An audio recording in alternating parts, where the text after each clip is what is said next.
Patron back with the final segment of the Key West Legal Hour. Thank you for joining me today. I am happy to be with you and share my thoughts with you. Let's go to something easier. We've been talking heavy stuff today. This day in history. This is October 18th. What has happened in history that I think is important and I want to share with you? 1776, the year the Declaration of Independence was signed. The year the American Revolution began, 1776. The word cocktail came into being. Where? In a bar in New York City in 1776. This bar was a pretty popular place, and it was decorated with bird tails. Don't ask me why, I don't know, but it was bird tails. So the customers used to come in and order a cock, bird, tail, the feather. That's where cocktail came from. A bar with bird tails. People start calling the drinks cocktails. Then we go to 1878. This is probably one of the most important things that ever happened in history. Thomas Edison had discovered electricity. He wasn't a rich man, but his discovery, and this one especially, would make him very wealthy. He worked out a situation with a partner where they electrified all of New York City, which meant everyone was going to have electric lights, no more burning the gas light or reading by candlelight. They put electricity into all of New York City. He made it available to everyone in the city, and he also made himself a millionaire at the same time, multi-millionaire. Now we come to 1929, and this is shocking what I'm going to tell you. Canada, our neighbor, good people, always thought they were progressive, and I'm sure they're progressive. Women were nothing until 1929. It took an act of the Canadian Parliament in 1929 to have women considered as persons, quote unquote persons.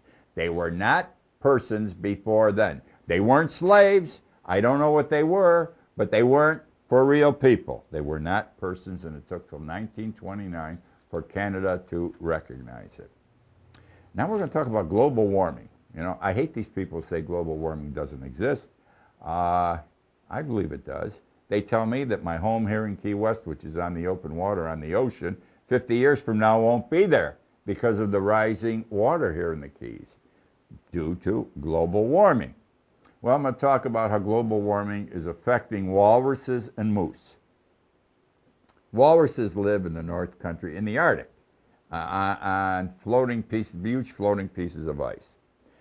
In the month of September, all of a sudden, on a tiny beach in Alaska, 700 miles north of Anchorage, way up there in the North Country, 10,000 walruses showed up. In 30 days on this tiny beach, 10,000 walruses.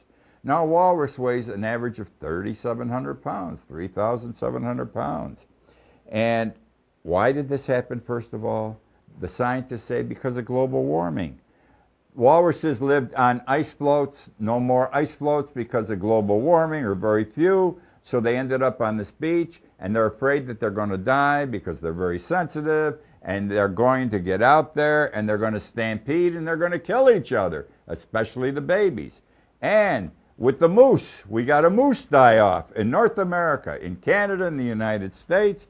Because of global warming, the moose have new things affecting them. They got ticks. They got brain worms, they got liver flukes, and all these things are shortening the life and killing the moose. We have a major moose cutoff.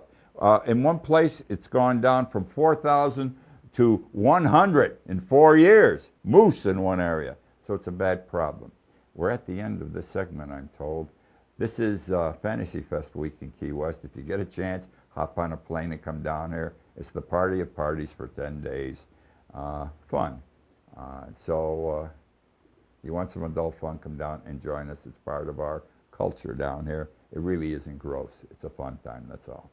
Thank you for joining me this week. I look forward to sharing my thoughts with you again next week.